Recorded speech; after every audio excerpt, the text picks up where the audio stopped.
What's going on, everyone? Welcome back to another video, and today we're going to be looking at a trade that actually just closed a few minutes ago on USDJPY. You can see that it is May 13th at 3:41 a.m. in the morning, and our trade just closed not too long ago. We entered up here because you can see we were in a downtrend, then structure breaks and we push above this support area, and then we can see that structure changes once again.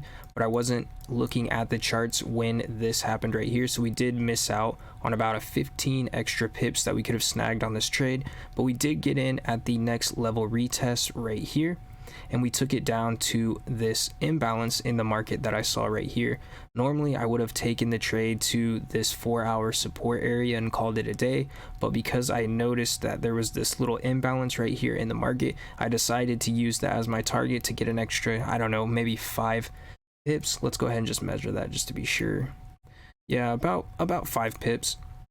So this was a fairly simple trade. Again, we are in a downtrend, structure breaks, we're trending up, and then once we break this 4-hour support area, we're looking for a retest of this area, and we get that structure change right up here.